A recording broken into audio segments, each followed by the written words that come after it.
प्राण विद्युत का परिमार्जन एवं उन्नयन। जीवन का आधार प्राण ऊर्जा है। उपनिषदों में इसे अग्नि और तेज की संज्ञा दी गई है और उसके संवर्धन एवं सदुपयोग का वर्णन किया गया है। इसका बाहुल्य मनुष्य के दुर्बल शरीर को भी ओजस तेजस वर्चस्व से भर देता है और क्षीण काय कलेवर से भी आश्चर्यजनक कार्य करा लेता है। प्राण शक्ति की मात्रा बड़ी चौड़ी हो तो व्यक्ति साहसी पराक्रमी एवं निर्भय स्वभाव का होगा। उसकी इच्छा शक्ति संकल्प शक्ति स्फूर्ति एवं क्रिया शक्ति बड़ी चढ़ी होगी। अतीन्द्रिय सामर्थ्य इसी की देन है। जीवन की समस्त हलचलों का मूल भी प्राण चेतना ही है। इसके साथ छोड़ देने पर काया का कोई मूल्य नहीं रह जाता और उसे तत्परतापूर्वक ठिकाने लगाने की बात सोची जाती है। विज्ञानवेत्ताओं ने भी अब इस तथ्य की पुष्टि कर दी है कि जीवन का प्रादुर्भाव इसी शक्ति की देन है। वे इसे bio electromagnetic force, life field आदि नामों से संबोधित करते हैं और कहते हैं कि यही सर्वव्यापी शक्ति प्रवाह मनुष्य सहित सभी छोटे बड़े जीवों में प्रवाहित हो रहा है। शरीर निर्माण से लेकर जीवन के समस्त क्रियाकलापों में यही चुंबकीय प्रवाह कार्यरत है। मनुष्य शरीर में विद्युत चुंबकीय शक्ति का, प्राण विद्युत का कितना भंडार है, विश्व में इसके कितने ही उदाहरण भरे पड़े हैं जो बताते हैं कि जैव कोष एवं आंतरिक स्रोतों से शक्ति प्रवाह निरंतर फूटता रहता है। पिछले दिनों न्यूयॉर्क स्थित डोनेमारा जेल में एक ऐसी ही अद्भुत घटना घटित हुई। 34 कैदियों को एक समान भोजन दिया गया जिसे खा लेने पर सबके सब बीमार पड़ गए। उनमें से मृत्यु तो एक की भी नहीं हुई, परंतु वे सभी एक विशेष प्रकार के विद्युत चुंबकीय आवेश से भर गए। घने अंधेरे में उनके शरीर से एक प्रकार का हल्का प्रकाश निकलता दिखाई देता था।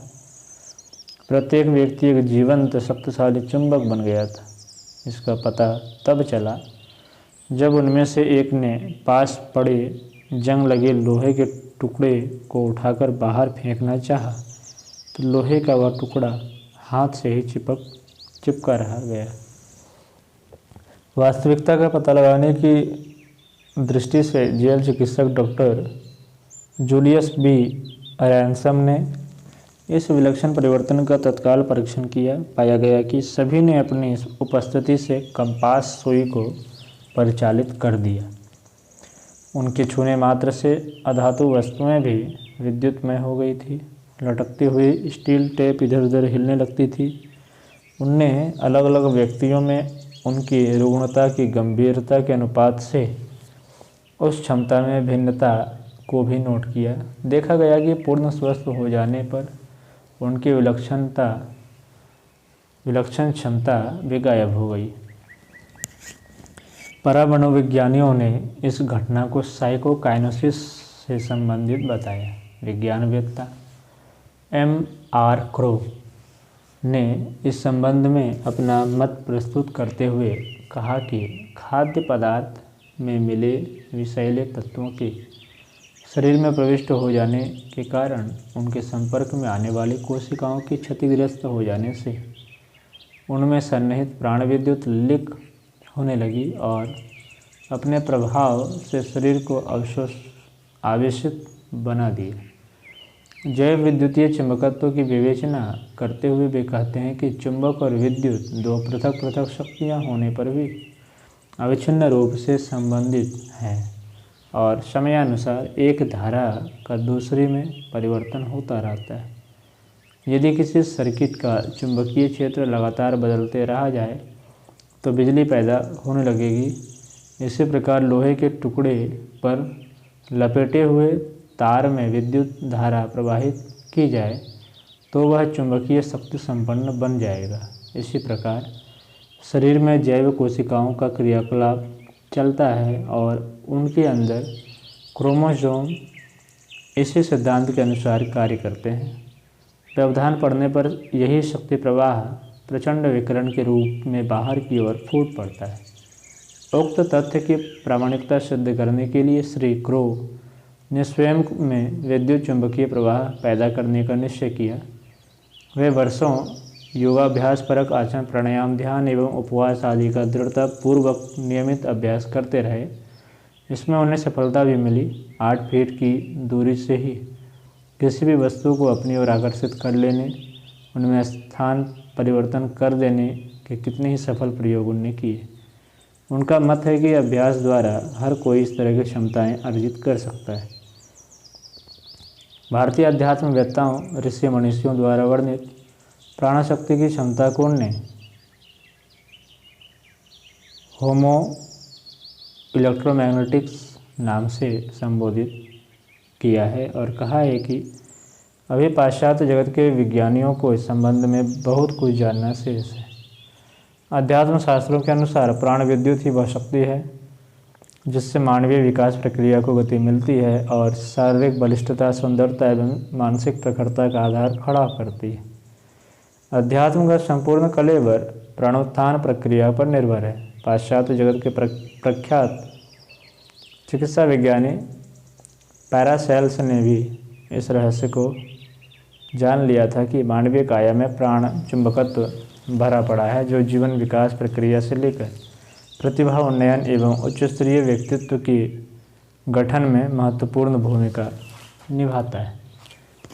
भारतीय ऋषियों की भांति प्राण चेतना के आदान प्रदान एवं इस शक्ति से चिकित्सा प्रयोजनों की पूर्ति की कल्पना सर्वप्रथम उन्होंने ही की थी। 19वीं सदी के विख्यात चिकित्सक फ्रेंच मैस्मर ने सिद्धांत को प्रायोगिक रूप प्रदान किया और जैव चुंबकत्व के माध्यम से कितने ही असाध्य रोगियों का उपचार किया। इस संबंध में उन्होंने गहन अनुसंधान किया था और अपनी खोजों को the influences of the planet on the human body नामक शोध प्रबंध में प्रकाशित किया था। उनके अनुसार ब्रह्मांड में विपुल परिमाण में एक प्रकार का साइकिक फ्लूइड या ईथर विद्यमान है। मनुष्य अपनी आवश्यकता के अनुसार उसमें से प्राण तत्वों को आकर्षित एवं अवधारित कर सकता है। इससे न केवल स्वयं लाभान्वित हुआ जा सकता है वरन दूसरे जरूरतमंदों की सहायता भी की जा सकती है। अध्यात्मवेत्ता इसे ही आभामंडल का परिमार्जन कहते हैं। मानवीय प्राण विद्युत में गड़बड़ होने पर शारीरिक और मानसिक संतुलन गड़बड़ा जाता है और व्यक्तित्व विकास की प्रक्रिया अवरुद्ध हो जाती है। योग विद्या के ज्ञाता इसकी पूर्ति प्राणाकर्षण, प्राणायाम जैसे विधाओं द्वारा करने का मार्ग सुझाते हैं तो चिकित्सा विज्ञानी अपने ढंग से करते हैं। इलेक्ट्रोबायोलॉजी के आरंभिक दिनों में इलेक्ट्रिकल हेलमेट डॉक्टर ओवेन की बॉडी बैटरी एवं मेटल क्राउन, एलिसा पार्किंस का मेटालिक ट्रैक्टर जैसे विधाएं प्रयुक्त होती रही है। डॉक्टर ऑर्सोनेवल का विद्युत चुंबकीय केज भी चयापचय संबंधी रोगों में प्रयुक्त होता था। पिछले दिनों डेनमार्क के कोपेनहेगन रिंग्स हॉस्पिटल में चिकित्सा विज्ञानी डॉक्टर के.एम. हैंसन ने मैस्मर की चुंबकीय चिकित्सा पद्धति का कई वर्षों तक अपने मरीजों पर सफल प्रयोग किया और पाया कि इससे प्राणशक्ति के संवर्धन में महत्वपूर्ण सहायता मिलती है।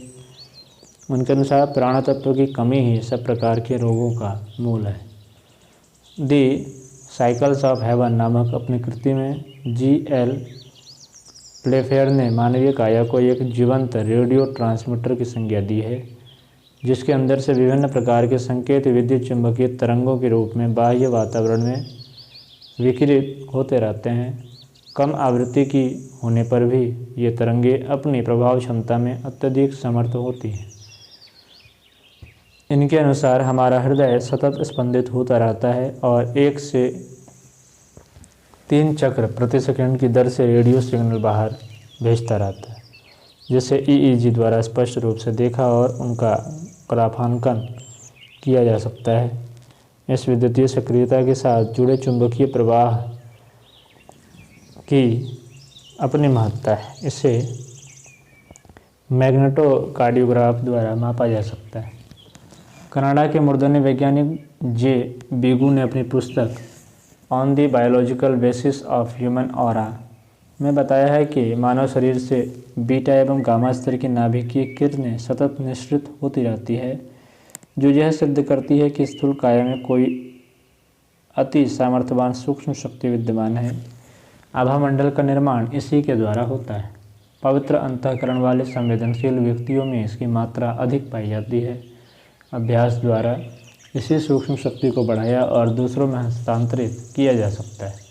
अदृश्य प्राण ऊर्जा की चर्चा करते हुए वे कहते हैं कि यदि इस भंडार को किसी प्रकार सशक्त बनाया जा सके तो निश्चित रूप से कहा जा सकता है कि इस आधार पर प्राचीन ऋषि मुनियों द्वारा शिष्यों में शक्तिपात करने की तरह ही परस्पर आदान प्रदान का एक नया आयाम खुल सकता है। प्राण एक जीवंत विद्युत है जो शरीर से भी अधिक मना क्षेत्र को प्रभावित करती है।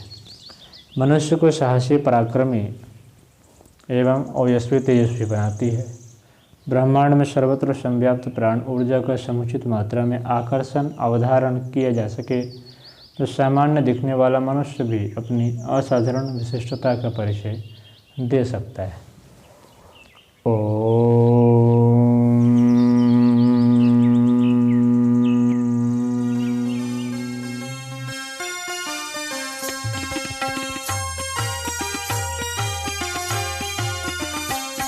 चलो गुरुदेव के सपने सजाने की शपथ ले लें।